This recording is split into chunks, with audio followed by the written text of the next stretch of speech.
Good morning, and I need to warn you now that today's lecture is going to make some of you uncomfortable. It's not because I'm going to say anything shocking or offensive, but because I'm going to remove something that most people depend on without even realizing they depend on it. What I'm going to remove is the assumption that your thoughts are your own. And by the end of this, you're going to see the world completely differently. Most people believe they are free thinkers.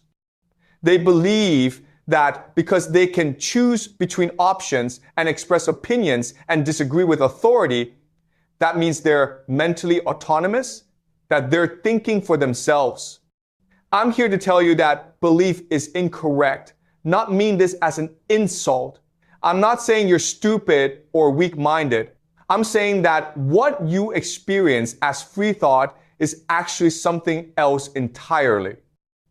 What you experience as free thought is better described as bounded cognition. And what does that mean? It means you operate within a carefully constructed range of acceptable interpretations and emotional reactions and moral conclusions. You think you're thinking freely, but actually you're thinking within a box. And the box is invisible to you because you've been inside it your whole life and everyone around you is inside the same box, so it feels like reality itself. Because this is not a conspiracy. There's no secret group of people in a room deciding what you're allowed to think, because conspiracies are actually comforting. Conspiracies are comforting because if there's a villain, you can fight the villain. But what I'm describing is much more fundamental than that. It's a requirement of civilization itself. Large, complex societies cannot function if every individual interprets reality independently. Think about this for a moment. If everyone had completely unique interpretations of right and wrong and truth and justice, society would collapse into chaos. So what civilization does, which is really clever, is it creates predictability. And predictability, not obedience, is the primary objective of power. So understand the difference here because it's crucial. Obedience is crude. Obedience means I tell you what to do and you do it because you're afraid of punishment, but that's expensive and unstable and it creates resistance. Predictability is elegant. Predictability means I can reliably forecast how you will react to information. If I can forecast your reactions, I don't need to coerce you. I can simply guide you. So let's talk about how this system developed over human history. It's a fascinating story. It reveals something profound about how power actually works. Historically, power began with violence. If you disobeyed the king or the chief or whoever was in charge, you were punished physically. That method worked for a while, but it was expensive and unstable. Violence creates resistance. When you beat people or kill people to make them obey, you're creating martyrs and you're creating resentment, and eventually you're creating revolts. And any power system that depends on constant violence is exhausting. You need armies and prisons and executioners. So constantly be watching for rebellion is just not sustainable long term. Over time, successful societies discover something far more efficient than violence. That discovery changed everything. That discovery was belief systems.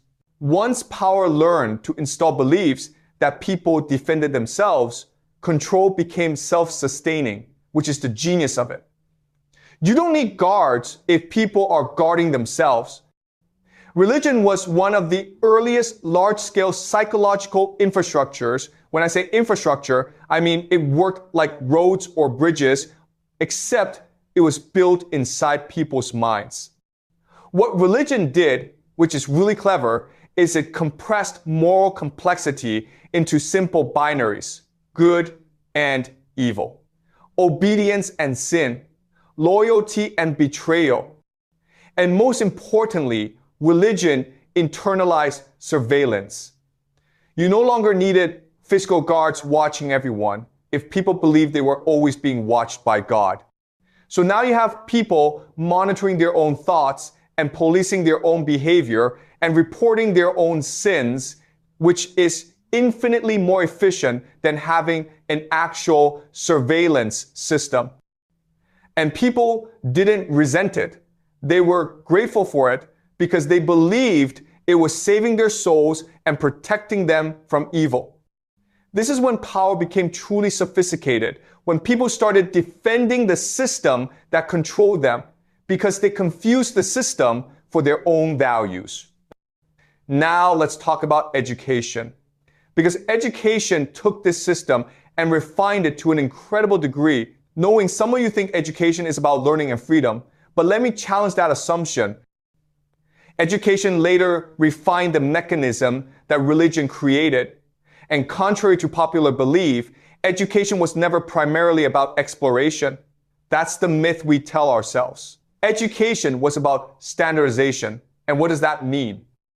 It means education taught citizens how to interpret authority and how to categorize knowledge, and which questions were meaningful and which questions were dangerous. Think about your own education for a moment. You spent 12 years, maybe 16 years, maybe more in educational institutions. And what did they teach you? They taught you facts, dates and formulas and vocabulary. But more importantly, they taught you how to think about facts and which facts mattered and which questions you were allowed to ask. Curiosity was permitted only within predefined boundaries. So you could ask, how does photosynthesis work? But you couldn't ask, why do we spend 6 hours a day sitting in rows memorizing information? You could ask, what year did World War II start? But you couldn't ask who benefited from the war and who made money from the war and why do we keep having wars? Those questions were outside the boundary. If you asked them too persistently, you were labeled a problem student or a troublemaker or someone who just didn't understand how things work. And the genius of the education system is that it convinces people they're learning to think critically while actually teaching them to think within very specific parameters. By the modern era, the system was complete. Media standardized emotional reactions, and bureaucracy standardized behavior, and credentials standardized legitimacy. Social pressure replaced physical punishment, which is key to understand. Today, dissent does not require prisons. You don't need to lock people up anymore. What you need is reputational damage and economic precarity and social isolation. And those are much more effective than prisons because people fear them more than they fear jail.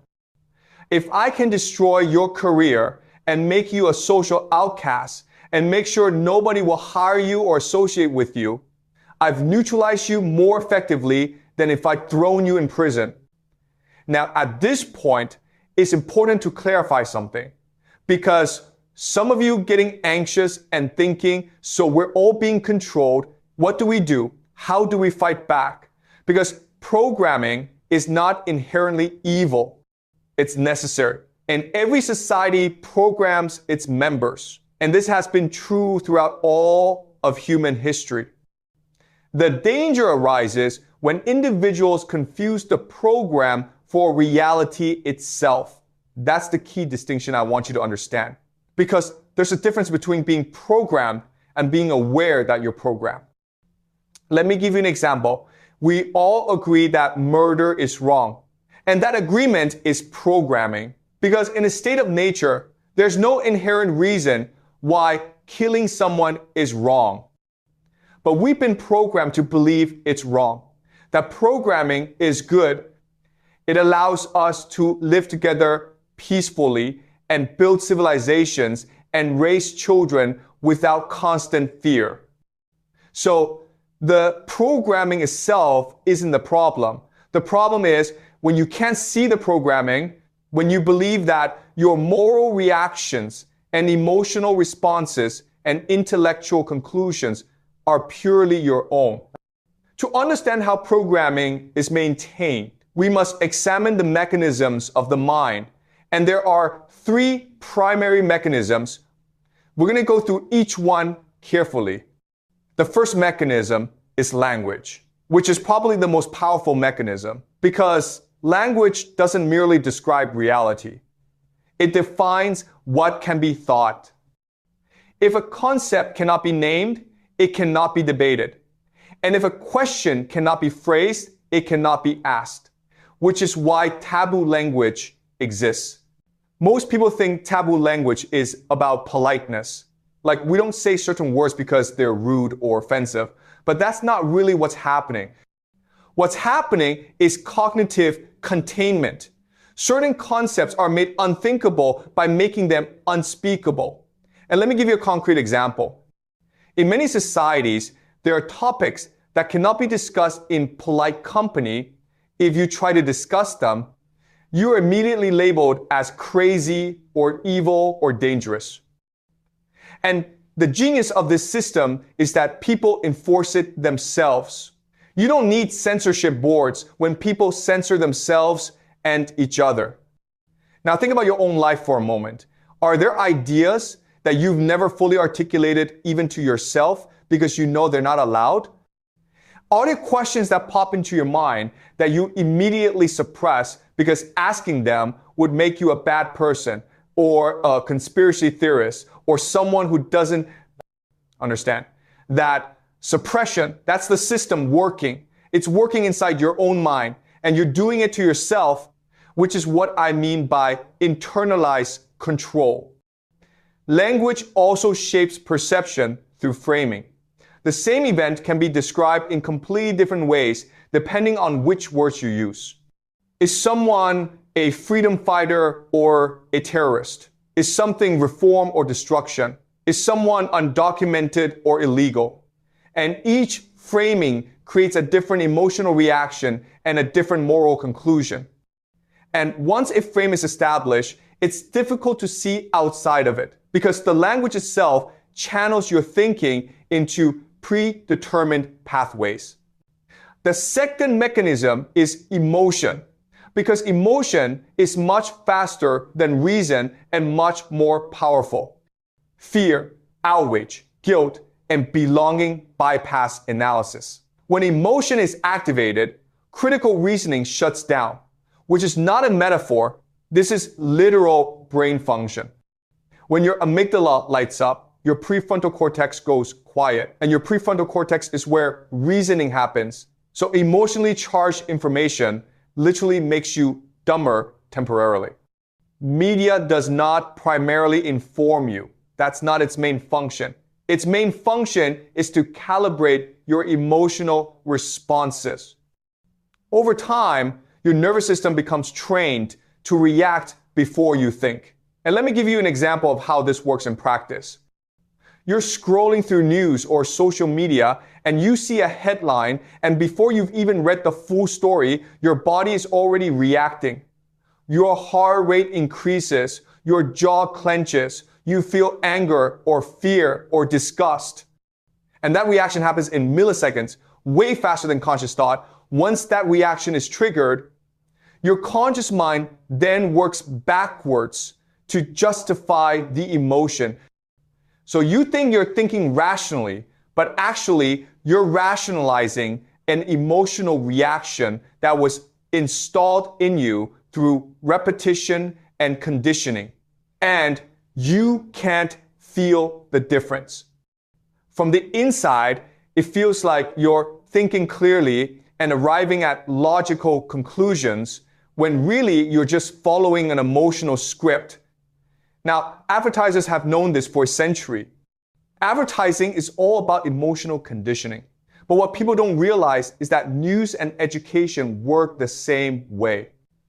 You're being trained to have certain emotional reactions to certain stimuli. Over time, those reactions become automatic, and you think they're your authentic feelings, when really they're conditioned responses. The third mechanism is identity, which is the strongest lock of all the mechanisms, because identity is how you understand yourself.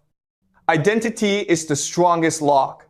When beliefs become fused with self-image, challenges to those beliefs feel like existential threats. So let me explain what I mean by this. You have certain beliefs about politics or morality or how the world works. And those beliefs aren't just abstract ideas. Those beliefs are part of your identity. They're part of who you think you are. You're a good person who believes in X, or you're an intelligent person who understands Y. And this is why people defend ideas that harm them, because to abandon the belief would require dismantling the self. Imagine you've spent 20 years believing that your political party represents justice and morality and the good guys. Now, someone presents you with evidence that your party has done something terrible, something that contradicts your core values, and the evidence is overwhelming. How do you react? Well, if you accept the evidence, you must accept that you've been wrong for 20 years and that you've been supporting something bad. But that's not just an intellectual adjustment. That's an identity crisis, because you're not just someone who had wrong beliefs. You're someone who failed at moral reasoning. So what most people do is they reject the evidence. They come up with reasons why it's fake or biased or taken out of context, because protecting the identity is more important than truth. And this happens across all domains: religious identity, professional identity, national identity, ideological identity, and the stronger the identity, the harder it is to question. This is why converts are often the most extreme believers, because they've rebuilt their entire sense of self around a new identity, and questioning it threatens their psychological stability. Now let's talk about how all these mechanisms are enforced, because we've talked about language and emotion and identity, but there's one more layer that makes the system complete. Social enforcement completes the loop. And here's what's important to understand. Most control today is horizontal, not vertical. What do I mean by that? Well, vertical control is when the king tells the peasant what to do. It's top-down authority.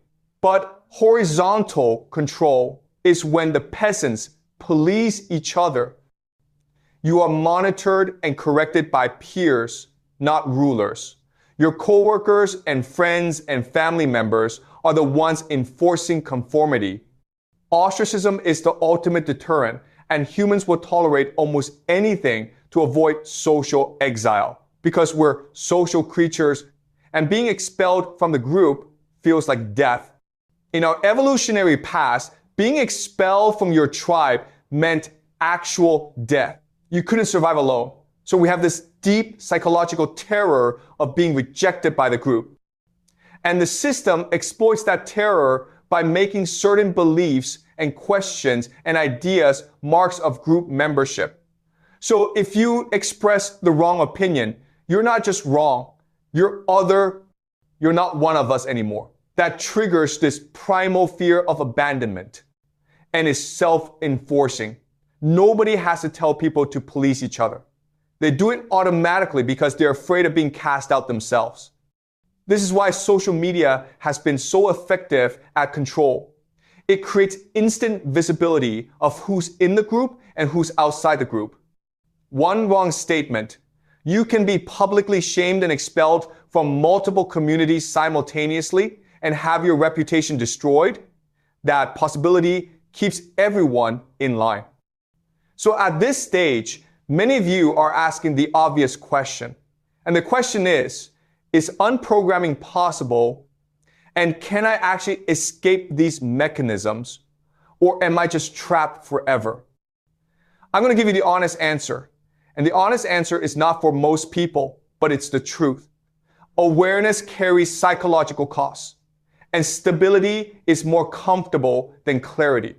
And belonging is more rewarding than truth. Historically, only a small minority choose to see clearly, and even fewer remain functional afterward. And let me explain what that means. When you start to see the programming, you lose the comfort that the programming provided. Suddenly, moral certainty becomes difficult. Social belonging becomes conditional. You start to notice how narratives move people and how emotions are manipulated and how language shapes perception. Once you see it, you can't unsee it. And that awareness is isolating because most people around you are still operating within the program. They don't want to hear what you've discovered.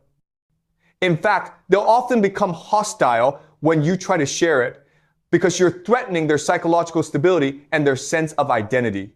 So yes, unprogramming is possible, but it comes at a price. And the price is you may lose friends, you may lose comfort, you may lose your sense of belonging. And you must ask yourself, is that price worth it? And for most people, the answer is no. That's fine. There's no moral judgment here. Living with programming is easier than living with awareness. And most people, when given the choice, will choose the easier path. But for those of you who are still interested, who want to know how this works and how to resist it, let me introduce you to what I call the elite method. Now, before I go further, I need to clarify what I mean by the word elite. When people hear that word, they often think I'm talking about conspiracy theories or secret societies. When I use the word elite, I am not referring to secret groups or conspiracies. I'm referring to institutions that persist across generations. The elite are defined by continuity, not morality. And what do I mean by that? Well, elite institutions are families or organizations or networks that maintain power and influence over long periods of time. These might be old money families or prestigious universities or certain professional networks. And what distinguishes them is not that they're evil, but that they understand systems differently than most people. Elite education differs fundamentally from mass education, which is key to understand because most people have no idea what elite education actually looks like. Mass education, which is what most of us received, emphasizes belief. It teaches you what to believe about history and morality and how society works.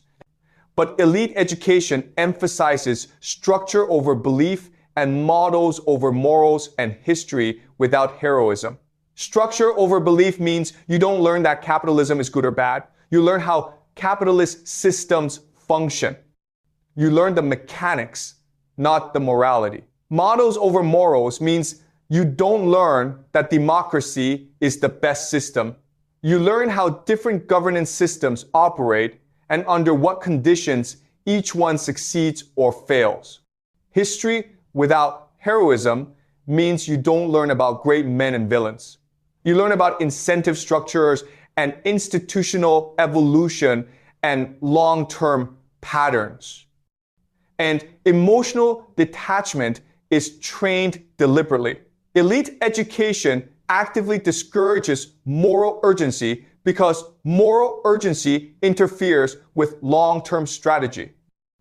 If you're outraged about injustice, you're thinking emotionally, and emotional thinking leads to poor decisions. So elite institutions train people to observe dispassionately.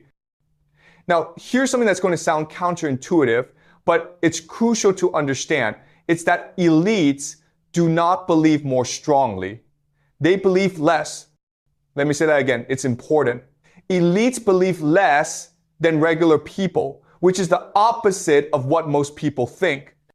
Most people think powerful people must have strong beliefs and strong convictions. That's how they got power. But actually, the opposite is true. What elite education teaches is that belief systems are tools. Law, ideology, and religion are instruments, not identities. This flexibility makes them difficult to manipulate. If you don't have strong beliefs, then I can't use your beliefs to control you. Let me give you an example. Imagine someone who deeply believes in democracy and freedom, and those beliefs are core to their identity. I want to manipulate that person. I present a situation where democracy is threatened, and immediately that person will react predictably. They'll support whatever I'm proposing if I frame it as defending democracy.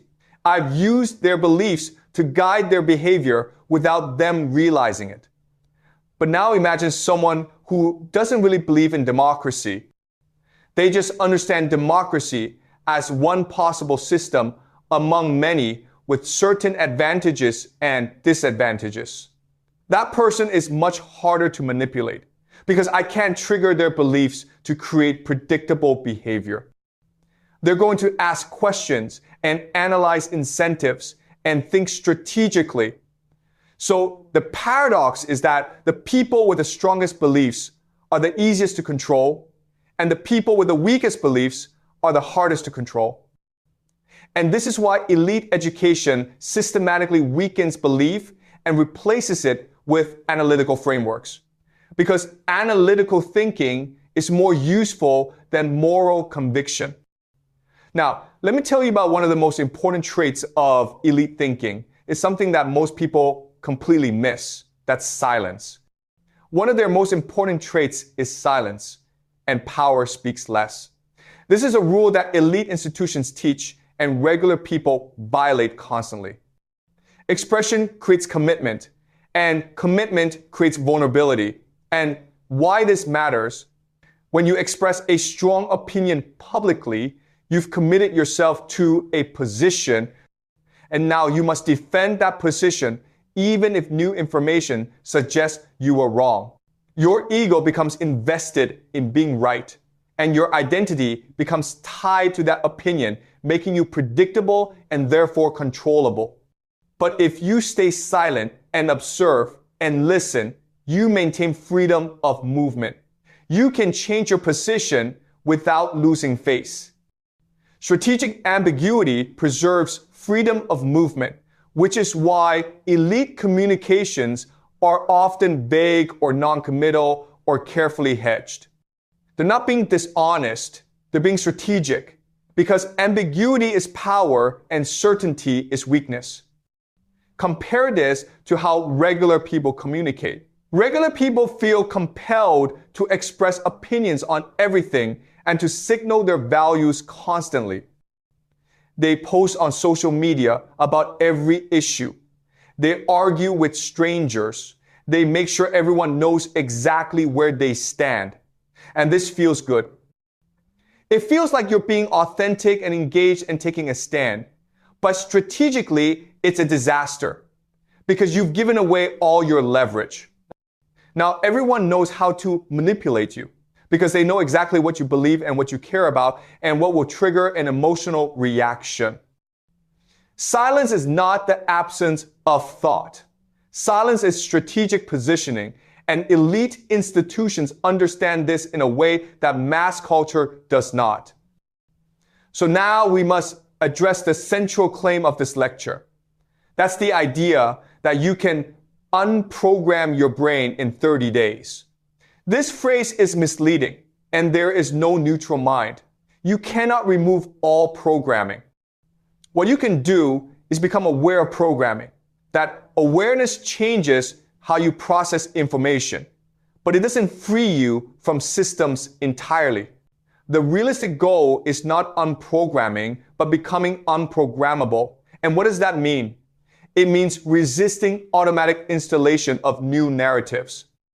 Think of it like this. Now, your mind is like a computer that automatically installs any software that gets presented to it. Someone shows you a narrative and you just believe it. But what if you could change that setting so that narratives require your explicit permission before installing? And that's what we're trying to achieve here. The 30-day framework is not a transformation. It's not going to turn you into some enlightened being. It's an interruption.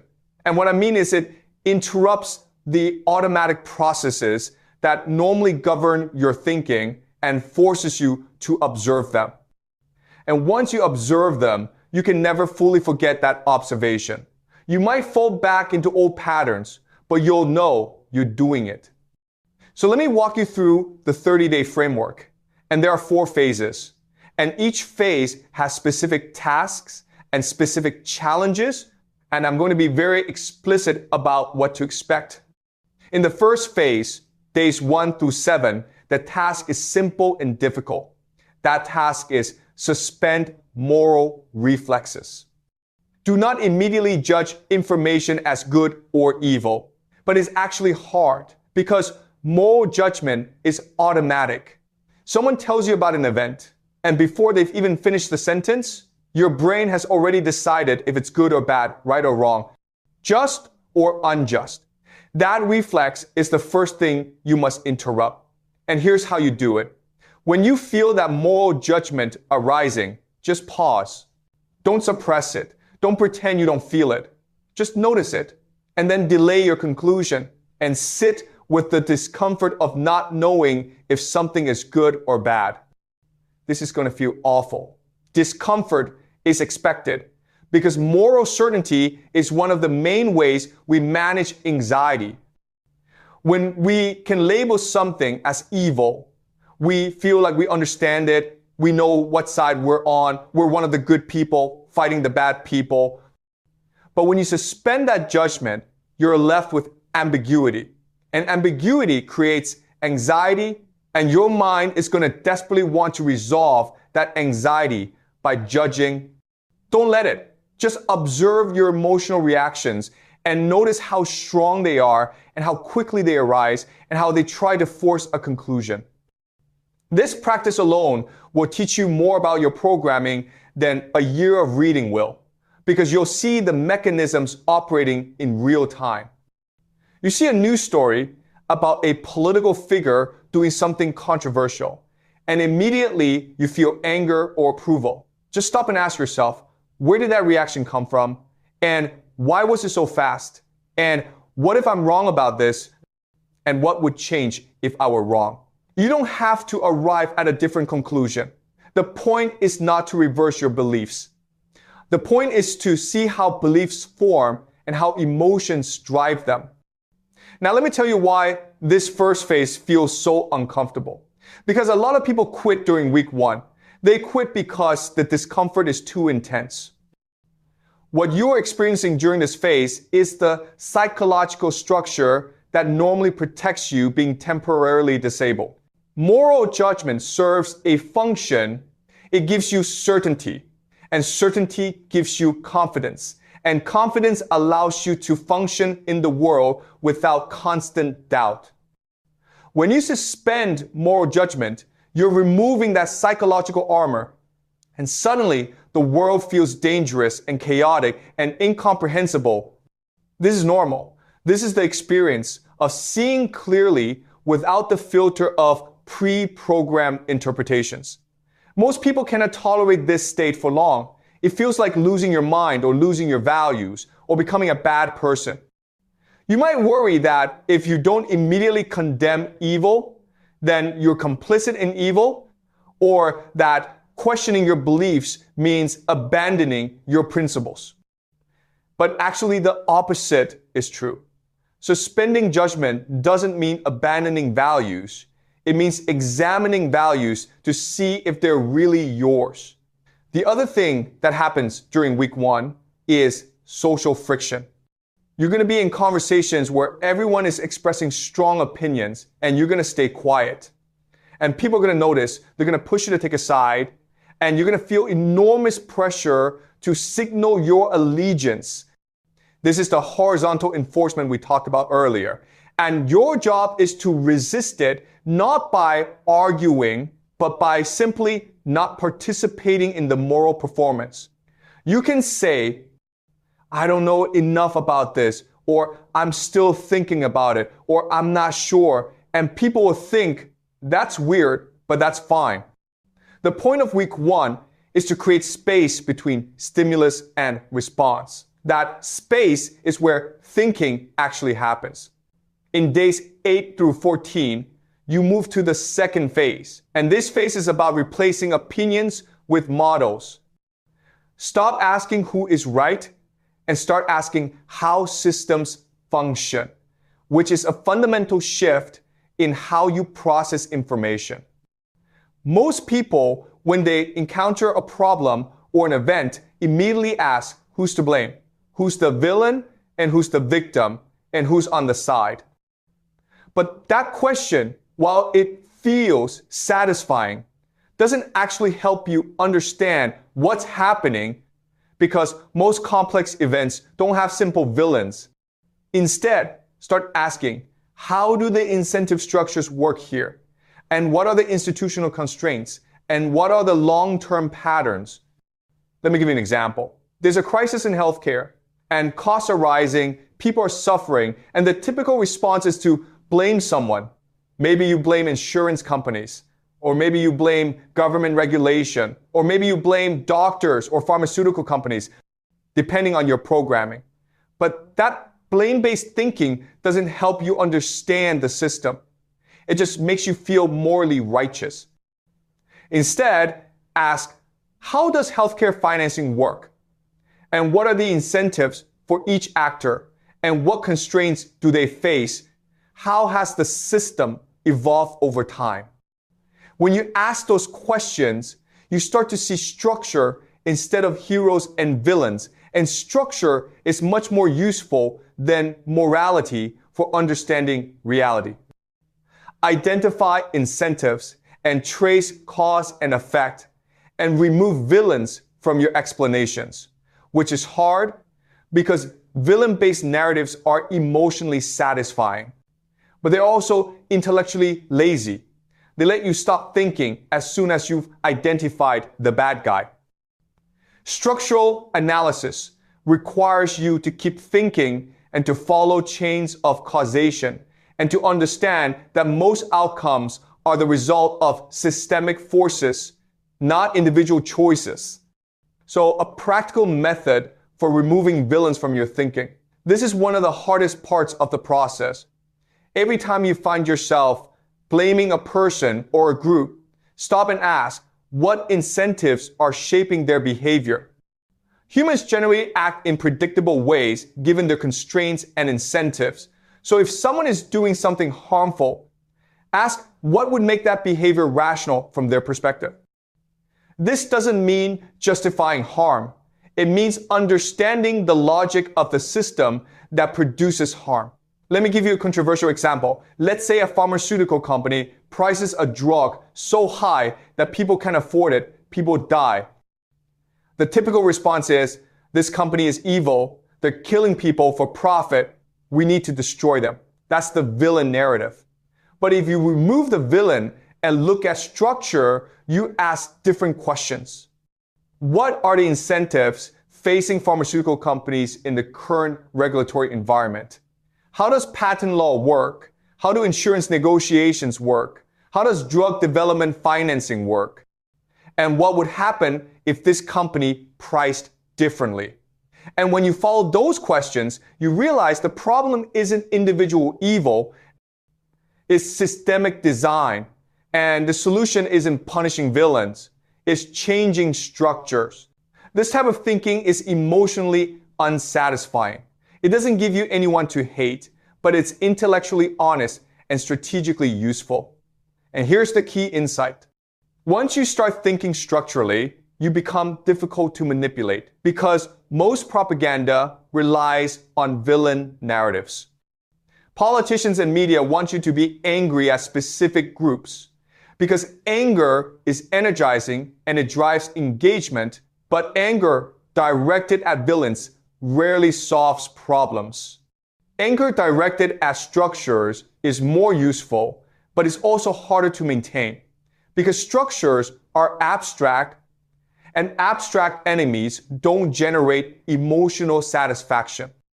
Now we come to the most difficult phase, which is days 15 through 21, and the task is detaching identity from belief.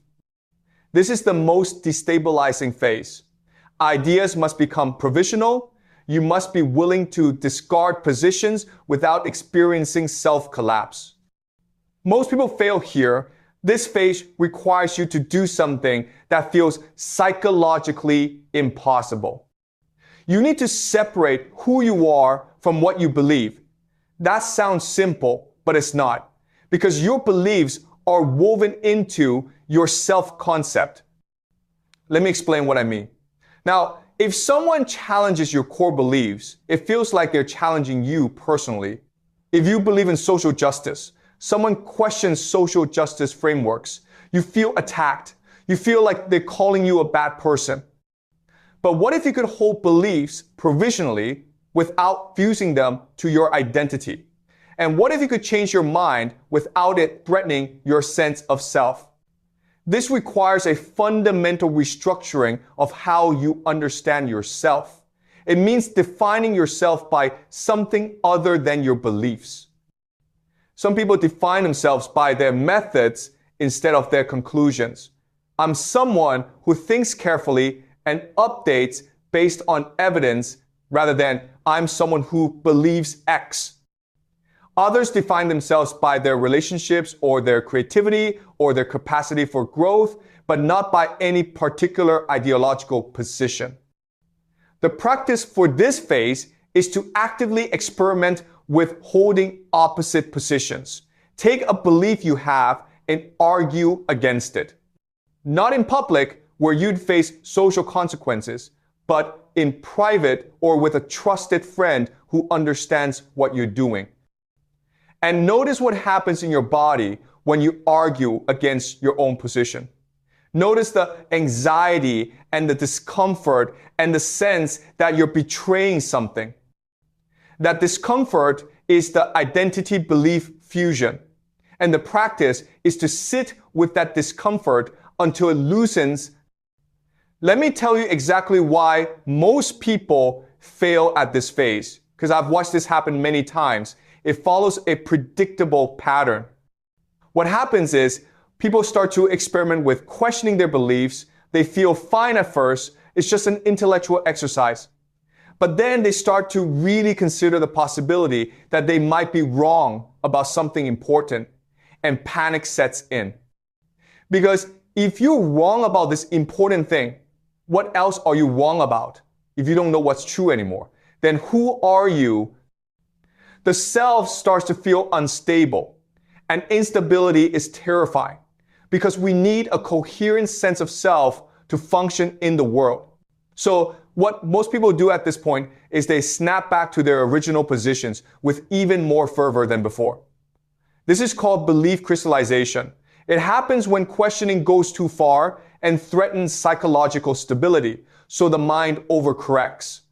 Suddenly, all the doubts vanish, and the original beliefs feel more certain than ever, and anyone who questions them seems like a threat or a fool. This is a defense mechanism. It's the psyche protecting itself from dissolution. It's completely understandable.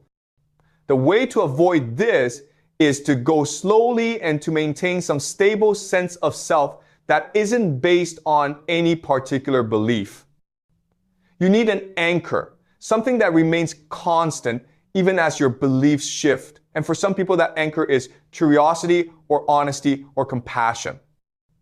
For others, it's relationships or creative work or commitment to understanding. But whatever it is, you need something that isn't belief-based. And even with an anchor, this phase is difficult. Some people will decide it's not worth it. They'll choose psychological stability over clarity. There's no shame in that. This is a valid choice because clarity has real costs and not everyone wants to pay those costs. In days 22 through 30, you enter the final phase. And this phase is about strategic silence and practicing it in your actual life. Practice strategic silence. Speak less, signal less, observe more, and watch how narratives move people. Notice how power flows through institutions rather than individuals, which is where you start to apply everything you've learned. The practice is simple. You're going to deliberately reduce how much you express your opinions and how much you signal your values. This is going to feel unnatural because we're trained to constantly broadcast our positions, especially on social media.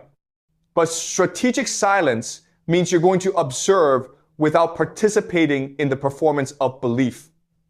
In conversations where people are expressing strong opinions, you're just going to listen and watch and notice patterns. Notice how people use certain phrases that signal group membership. Notice how emotional reactions spread through a group. Notice how someone will say something and everyone immediately agrees, not because they've thought about it, but because agreement signals loyalty. And notice how uncomfortable people get when you don't signal, when you just listen without agreeing or disagreeing. They'll often push you to take a side because your silence feels like a threat to the group consensus. The practice is to resist that pressure and to remain in observation mode and to get comfortable with other people being uncomfortable. This doesn't mean you never speak. You can speak when you have something genuinely useful to contribute that advances understanding. But you stop speaking just to signal where you stand or to perform your identity or to get social approval. Over time, you'll notice that your mind becomes quieter and clearer because you're not constantly generating opinions and defenses. And you'll notice that you see patterns you missed before. When you're not busy broadcasting, you can actually receive information. So let's talk about what you actually gain from completing this 30-day process. It's important to be realistic about what changes and what doesn't. At the end of this process, you will not be free. Let me be clear about that. You will still live inside systems. You'll still have bills to pay and jobs to maintain and social obligations to fulfill, and none of that goes away. But you will no longer confuse those systems for reality itself, which is a subtle but profound shift. You'll see the programming while you're being programmed. You'll notice when narratives are being installed and when emotions are being triggered. This awareness doesn't make you immune, but it does make you more resistant because you have that pause between stimulus and response. You'll also gain a kind of cognitive flexibility that most people don't have. You'll be able to hold multiple perspectives simultaneously. You won't be trapped in binary thinking where everything is good or evil, right or wrong, us or them. Instead, you'll be able to see how different people with different incentives and different information might reasonably come to different conclusions. This makes you more effective as a thinker and as a strategist because you're not constrained by ideological rigidity. You'll also gain the ability to navigate institutional environments more skillfully because you understand how power actually works. You won't waste energy fighting symbolic battles or expressing outrage or trying to change people's minds through argument. Instead, you'll focus on leverage points and structural changes and long-term positioning because those are what actually matter. And perhaps most importantly, you'll gain a certain kind of freedom from manipulation because you can see manipulation attempts as they happen. When someone tries to trigger your fear or outrage or tribal identity, you'll notice the attempt. You can choose whether to respond. Now, let's talk about what you lose. This is just as important, and I need to be very explicit about the costs. You may lose comfort. Moral certainty is comfortable, and ambiguity is stressful, and you're trading comfort for clarity. You may lose belonging because communities are built around shared beliefs.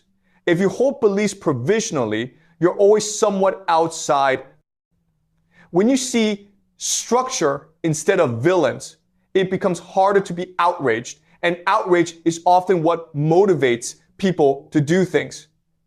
You may also lose the comfort of simple stories. Heroes and villains and good versus evil. Those narratives are psychologically satisfying, even if they're not accurate. Your relationships may change too if your friends are bonded by shared ideological commitments, and you step outside those commitments, the bonds weaken. Some people will feel betrayed by your refusal to signal your beliefs. They'll interpret your silence as disloyalty or cowardice. Now, let me be specific about how this feels in practice. Awareness does not make you happier. In fact, ignorance really is bliss. When you see the programming, you lose the capacity for simple enjoyment because you're always aware of the machinery underneath.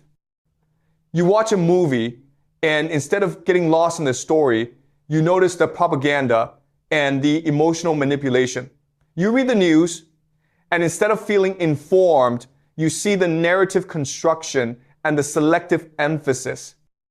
You talk to friends, and instead of connecting effortlessly, you notice the social signaling and the tribal performance. But you do it with a kind of double consciousness, where you're both in the experience and observing the experience simultaneously. And that double consciousness is exhausting. It requires constant cognitive effort. You can never fully relax. You also lose the psychological benefits of community membership. Belonging to a tribe provides security and meaning and identity. When you step outside tribal thinking, you must find meaning and security somewhere else, and those sources require more conscious effort to maintain. And genuine relationships are more rewarding, but they're also more demanding because they require you to show up as a full complex person rather than as a representative of an ideology. This isolation is real. It's one of the main reasons most people, when given the choice, choose the cage over clarity.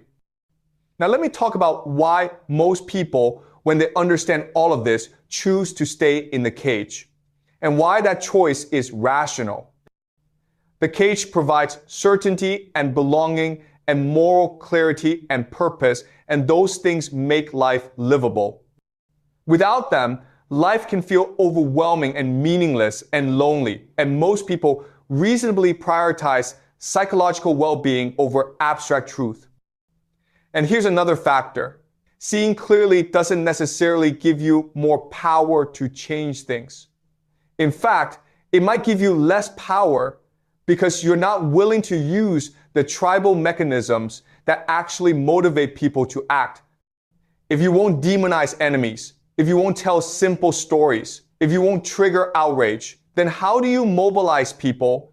Most social change is driven by passionate believers who don't see complexity. They see good and evil. They fight for the good with absolute conviction.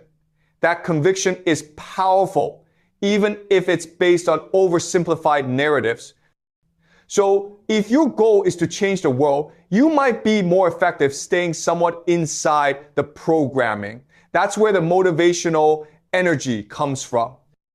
The people who see clearly often become observers and analysts rather than activists, because activism requires a kind of moral certainty they can no longer access. This means you understand problems clearly, but you're less able to mobilize others to solve them. You become the person explaining why things are complicated when everyone else wants simple answers. That role is thankless. So the choice to pursue clarity is not obviously the choice, is not the heroic choice. It's just a different choice with different costs and benefits. And most people, when they honestly weigh those costs and benefits, choose programming over awareness. So let's say you've made the choice to pursue awareness, and you've gone through the 30-day process, and now you're living with this uncomfortable knowledge. How do you function? How do you maintain relationships? How do you find meaning when you've lost the psychological structures that normally provide those things? First, you must accept that you're always going to be somewhat outside. You're not going to fully belong to any tribe or ideology or movement. Your relationships are going to be more individual and less mediated by group identity. You'll have friendships with specific people based on genuine connection, rather than membership in a community based on shared beliefs. Second, you must develop tolerance for ambiguity and uncertainty. This is a skill that can be trained. The more you sit with not knowing, the easier it becomes. And eventually, you might even find a kind of peace in uncertainty. Third, you must find meaning in the process of understanding itself rather than in ideological commitment. Instead of deriving meaning from fighting for the side, you derive meaning from seeing clearly and thinking well. This is a different kind of purpose. It's more intellectual and less emotional, but it can be satisfying in its own way. Fourth, you must be strategic about when to signal and when to stay silent. You might need to signal certain beliefs to maintain employment or relationships. That's fine, as long as you know you're doing it strategically. The difference is you're not confusing the performance with authentic belief. Fifth, you must find people who can think at this level and maintain relationships with them, because isolation is genuinely harmful. There are others who've gone through similar processes and found ways to live with awareness, and those relationships are valuable. And this is where I will end today, because we've reached a point where you must make a decision for yourself. Once you understand how the system works, you lose the comfort of innocence. You cannot unsee structure. You cannot return to simple stories about good guys and bad guys and moral clarity and righteous struggle. The question is not whether this knowledge will liberate you, because in many ways it won't. It might make your life harder, not easier. The question is whether you are willing to live with it and whether you value clarity more than you value comfort. This is a personal decision. There's no answer. And choosing comfort over clarity is not moral failure. Most people are not suited for this kind of awareness, because society needs people who can operate within systems without constantly questioning them. If everyone saw clearly and operated with strategic detachment, nothing would get done, because you need passionate believers to build things and change things. The only mistake is pretending you haven't made a choice. Either you've chosen to pursue awareness or you've chosen to maintain programming. But most people never make a conscious choice. They just drift along, assuming their thoughts are their own and never examining where those thoughts came from. What I'm asking you to do is make the choice deliberately and understand the costs and benefits of whichever path you take. So what happens after you've made this choice and you've committed to pursuing awareness, or you've decided to stay within the programming? If you've chosen awareness, the next step is to keep practicing the techniques I've outlined. Suspending moral reflexes and thinking structurally and detaching identity from belief. These aren't one-time achievements. They're ongoing practices that you must maintain, because your mind will constantly try to revert to automatic processing. The programming is always there, waiting to reinstall itself, so actively resist that through conscious practice. If you've chosen to stay within the programming, that's fine, but at least now you know what you're doing and why. You can participate in ideological communities with the awareness that these are psychological tools serving social functions.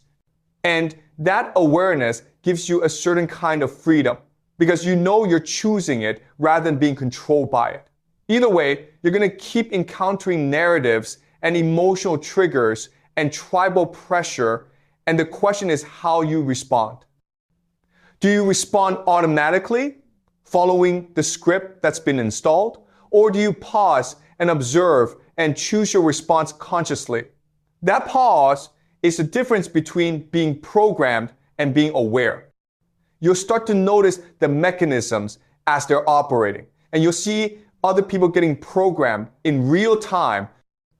And that sight is both fascinating and sad, because you'll watch people you care about getting pulled into narratives that don't serve them. But you can't save them, because they have to choose awareness for themselves, and most people won't make that choice. Let me talk about something that nobody warns you about when you pursue this kind of awareness. That's the loneliness. You'll be in conversations where everyone is excited or outraged about something, and you'll see the narrative machinery underneath. And you'll want to share what you see, but you'll know that sharing it will just make people uncomfortable or angry. So you stay quiet and you nod along, and you feel increasingly distant from people you used to feel close to. This is the price of seeing structure instead of stories. It's a real price that shouldn't be minimized.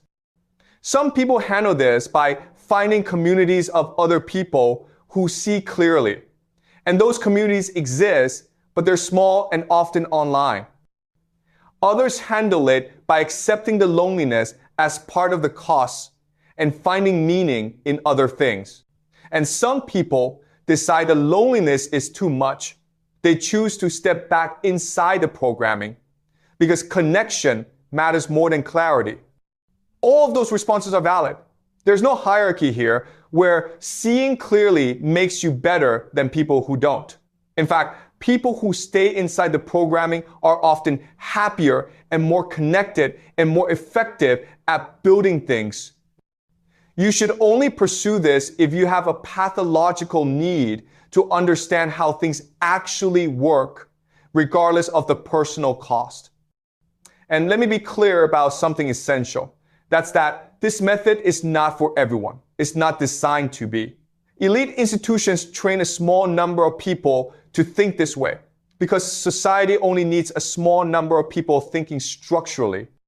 Most people need to operate within systems and believe in the systems and defend the systems. That's how civilization functions. If everyone saw through the programming, society would collapse because collective belief is what holds institutions together. So when I teach you these techniques, I'm not saying everyone should use them, and I'm not saying you should try to convert others. This is an option that exists for people who want it and who can handle the costs. But most people shouldn't want it because the costs outweigh the benefits for most people in most situations. The benefits are clarity and cognitive flexibility and resistance to manipulation. But the costs are psychological discomfort and social isolation and loss of meaning. For most people, those costs are too high. That's a completely rational assessment. The only people who should pursue this are people who can't not pursue it. People who are constitutionally unable to accept narratives at face value. If you're comfortable believing what you're told to believe, that belief makes your life better, then there's no reason to question it. But if you're someone who constantly asks why and how and who benefits and what's really happening, then maybe this framework will help you. Just understand that help doesn't mean happiness, and understanding doesn't mean fulfillment, and clarity doesn't mean purpose. These are analytical tools, not spiritual practices.